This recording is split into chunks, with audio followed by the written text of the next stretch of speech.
Tonight, one of the wealthiest women in the state is about to disappear. No security, no name, just a coat, a hidden truth, and a diner that has no idea who just walked through its door. She built this company from nothing. Tonight, its own manager doesn't recognize her and doesn't care to. What happens next will expose everything she was never supposed to see. He has just enough money for one small meal, and it isn't for him. A tired father and his daughter walk in. He has nothing to spare, and gives it anyway. In one quiet act is about to teach a powerful woman something her entire company forgot long ago. But not everyone believes kindness belongs here. What little dignity remains in the room, the woman hiding beneath that old gray coat to remember exactly who she is. Rain hit the windows of a small Ohio diner like 1,000 tiny fists, and inside, a woman in an old gray coat was about to learn the truth about the empire she had built. If you have ever wondered what people really do when they think no one important is watching, stay until the end of this story, because what this single father did with his very last meal will stay with you long after the video ends. And if stories like this move you, do us a favor, hit like and subscribe, because there is so much more heart waiting for you on this channel. Evelyn Hartwell had not planned to end her week soaked to the bone in a diner parking lot. 3 days earlier, sitting in her glass office on the 40th floor of Hartwell Enterprises, she had listened to her senior leadership present quarterly numbers with the enthusiasm of men who had never once worried about how they would pay rent. Profits were up, costs were down. Everyone smiled.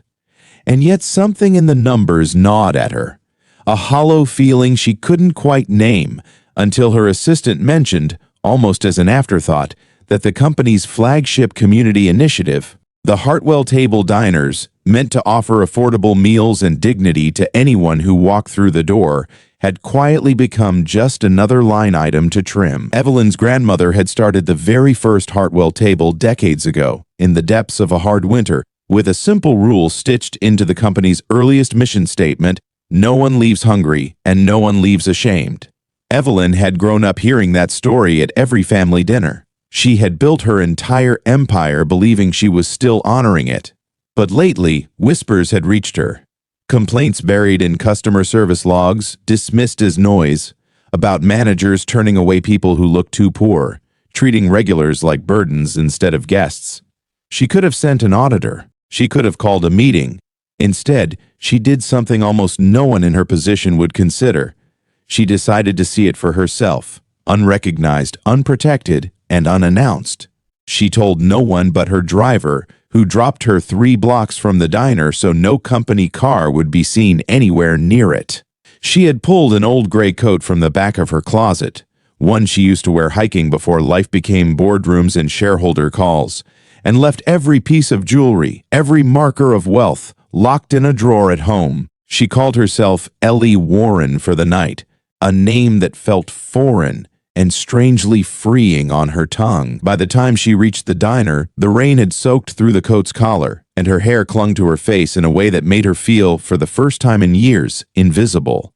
Inside, the diner smelled like burnt coffee and old fryer oil, comforting in its imperfection.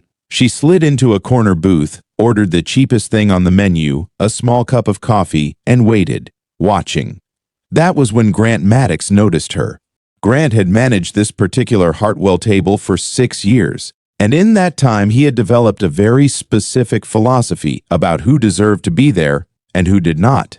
He took one look at Evelyn's damp coat, her worn boots, the way she counted out exact change from a small coin purse, and he decided, instantly and without a shred of curiosity, that she belonged to the second category. He didn't yell. That would have been too obvious, too easy to report. Instead, he hovered near her table, sighing loudly, asking if she was actually going to order food or just take up space meant for paying customers. He told her, loud enough for 2 other tables to hear, that this location had a policy about loitering, a policy that notably did not exist anywhere in writing. Evelyn sat quietly through it, absorbing every word, filing it away, her jaw tightening but her expression carefully neutral. She had come to observe. She had not expected to become the target so quickly, and some small, stubborn part of her wanted to see exactly how far it would go before anyone intervened. No one intervened. A few other diners glanced over, then looked away. The particular kind of look people give when they've decided someone else's humiliation is not their problem. Evelyn felt something she had not felt in a very long time: powerless. As the CEO of the very corporation these walls belonged to, she had never once considered what it felt like to be dismissed by an employee who answered, several layers down, to her. It was almost funny, in the darkest possible way. It was also the exact moment the diner door swung open and Caleb Mercer walked in with his daughter's hand in his. Caleb had exactly $6.40 in his pocket, money meant to survive until his next paycheck, which was still 4 days away. He worked the overnight shift at a regional warehouse, the kind of job that left his hands raw and his back aching, and he had picked up Nora from his sister's apartment after a double shift, promising her a warm meal before he took her home. He had done the math a dozen times in his head on the walk over. $6 would buy her a bowl of soup and a roll, with enough left for a small milk. He would tell her he'd already eaten. He was practiced at that particular lie by now, and Nora, 7 years old and sharper than most adults gave her credit for, had started asking fewer questions about why her father's stomach growled so loudly at night. They sat at the counter, and Caleb ordered exactly what he'd planned, watching Nora's face light up at the sight of the steaming bowl the waitress set in front of her. That was when he noticed the commotion 2 booths away, the manager's raised voice, the woman in the gray coat sitting very still while she was talked down to like she was something to be swept off the floor. Caleb had grown up poor. He knew that particular posture, the way a person braces their shoulders when they've decided arguing back will only make things worse. He recognized it because he wore it himself, more often than he would ever admit. He didn't think about it as a decision, not really.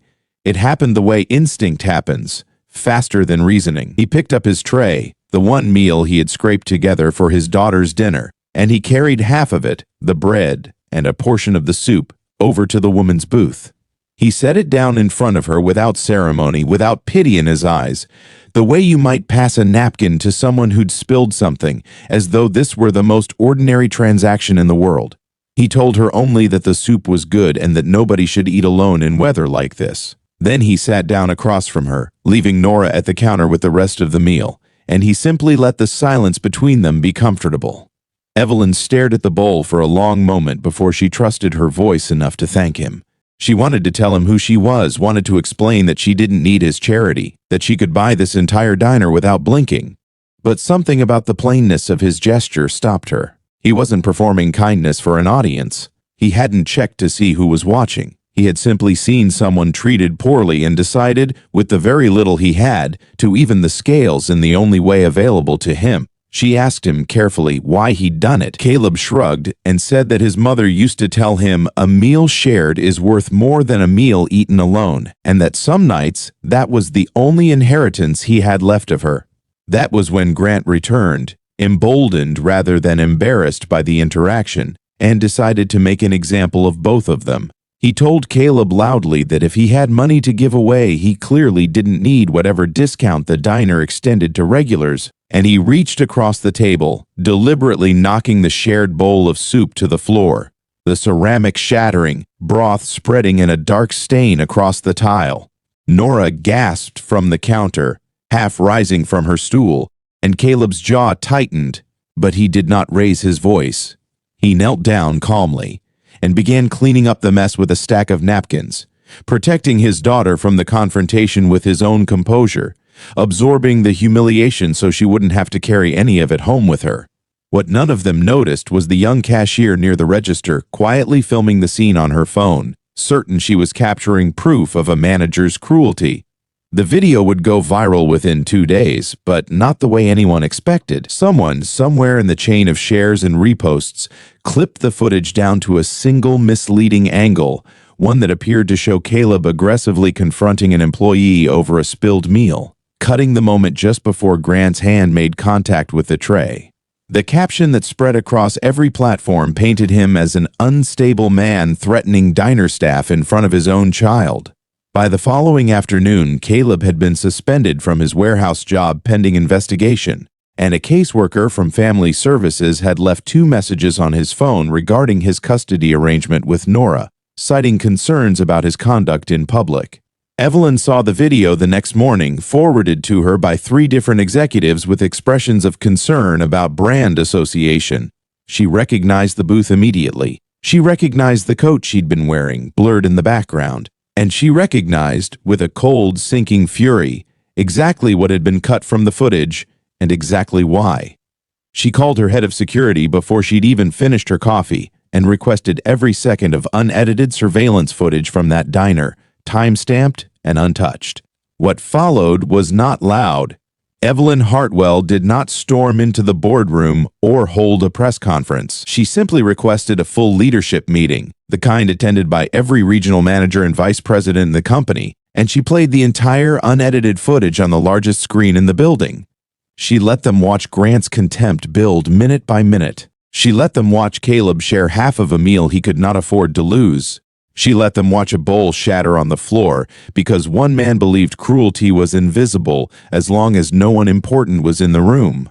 Then she stood, removed the sunglasses she'd worn into the meeting as a small private joke only she understood, and told them plainly that the woman in that gray coat was her. The room went silent in a way conference rooms rarely do. Grant Maddox was terminated that same afternoon. His contract dissolved with immediate effect, and Evelyn personally ensured that a full, corrected account of the footage was sent to Caleb's employer and to the family services caseworker handling his case, along with a formal statement clarifying the truth of what had actually occurred. The suspension was lifted within the week.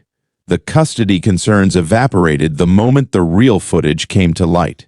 But Evelyn wasn't finished, because compensating for damage was not the same thing as making things right. She drove to Caleb's apartment herself, without an entourage, wearing her actual name and her actual face this time. Nora answered the door first, peering up at her with open curiosity, and Caleb appeared behind her, visibly startled to see the woman from the diner standing on his doorstep in daylight, looking entirely unlike the person he'd shared soup with days earlier.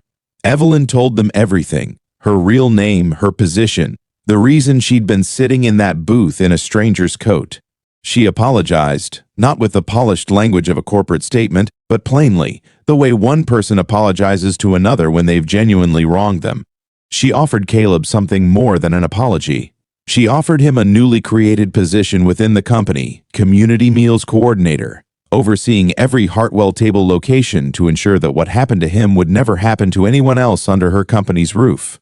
She told him she didn't want him to owe her anything for it, that the job existed because his kindness had exposed a truth she needed to fix regardless of whether he accepted it. Caleb hesitated, the way people do when a door opens that they never expected to see, and then he agreed, mostly because Nora was already tugging at his sleeve, delighted at the idea of her father working somewhere with, in her words, unlimited soup.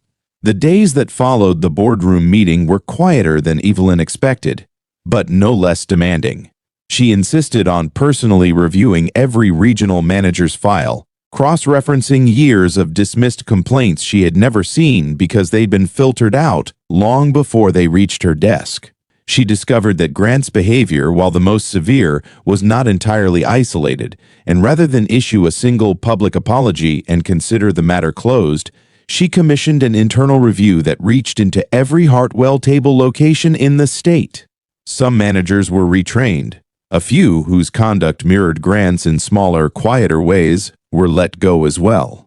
It was slow, unglamorous work, the kind that never trends online, but Evelyn had learned something in that diner booth that no strategy meeting had ever taught her. That the health of a company was measured not by its flagship stores or its shareholder reports, but by how it treated the person with the least power in any given room. She thought about Caleb often during those weeks, replaying the moment he'd set that tray down without a flicker of hesitation. She had spent her career surrounded by people who calculated the cost and benefit of every kindness before extending it, herself included, if she was honest. Caleb hadn't calculated anything. He had simply looked at a stranger being treated unfairly and decided, on instinct, that it mattered more than his own hunger. That kind of decency, she realized, could not be manufactured by policy alone, but it could be protected, rewarded, and given room to grow, and she intended to make sure her company did exactly that from that point forward. In the months that followed, every Hartwell table across the state adopted a new permanent practice. One table in every location was reserved, quietly, without announcement or fanfare, for anyone who needed a warm meal and couldn't pay for it that day. No questions asked, no forms to fill out, no manager empowered to decide who deserved dignity and who didn't. Evelyn had the original mission statement, the one her grandmother wrote decades earlier, framed and hung in the entrance of every location, so that no employee could ever again claim ignorance of what the company was actually built to do. On the day the very first reserved table was unveiled at the diner where it all began, Nora presented Evelyn with a small folded piece of paper, a crayon drawing of a purple heart, the kind of gift only a child thinks to give and only an adult truly learns to treasure.